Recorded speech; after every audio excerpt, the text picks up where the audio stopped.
Kirk, Spock, Bones, and the original crew had the privilege of being the first to feature in a Game Boy Star Trek game, despite this coming out after the next generation had already existed for almost 5 years. The United Federation of Planets has learned of a monstrous planet killer, and promptly Federation engineers began working on a proto-matter fusion disruptor, the only device capable of stopping it. However, just as the disruptor was being primed for use aboard the USS Excalibur, the Klingon Empire intercepted it, fearing it would be used on them.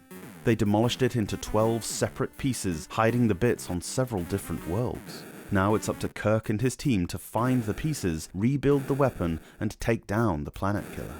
The game is split into 2 distinct types of level, one in space and the other on a planet's surface. Initially you pilot the Enterprise and have to shoot at asteroids and various Klingon ships. Each space travel stage has a bar at the bottom of the screen that shows you how far you have left to survive. It also shows you how much of your shield remains. You press the A button to fire the ship's phasers and the B button to discharge a limited ammunition spread shot that pierces everything in front of it. Pressing start brings up a rudimentary control panel by which Kirk can apportion the ship's power across 3 vital areas: shields, speed, and phasers. Allocating more energy to one will diminish the others, and it's a case of finding the right balance.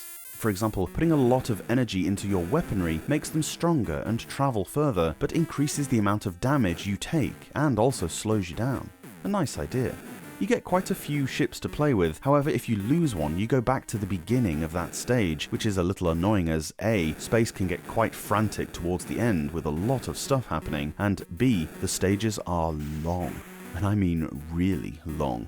You might notice a twinkling of stars at some points. This is actually a warp gate which if you pilot your ship into, you'll get warped forward a fair way. It's something like 10% of the distance. This makes a difference when each level is something like 10 minutes long, so keep an eye out for them.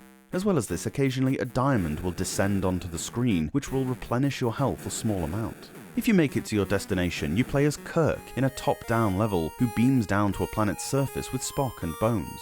You don't get a choice of several characters like in the NES counterpart, and you don't work as a team either. You all split up in order to try to find parts of this weapon.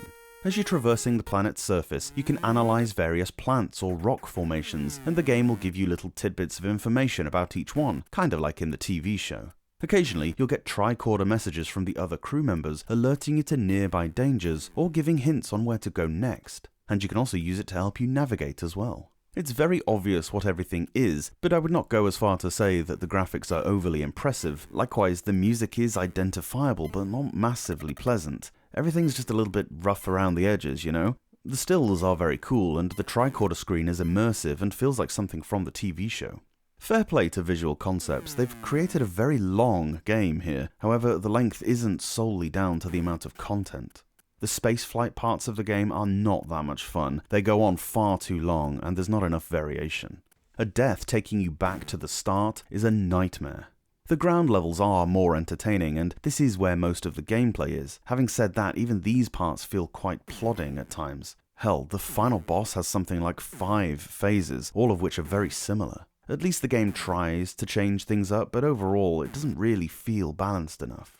It's a strange feeling I have as I write this review. A game celebrating the 25th anniversary of something has just celebrated its own 30th anniversary. I'm not sure how I feel about that. Old, probably.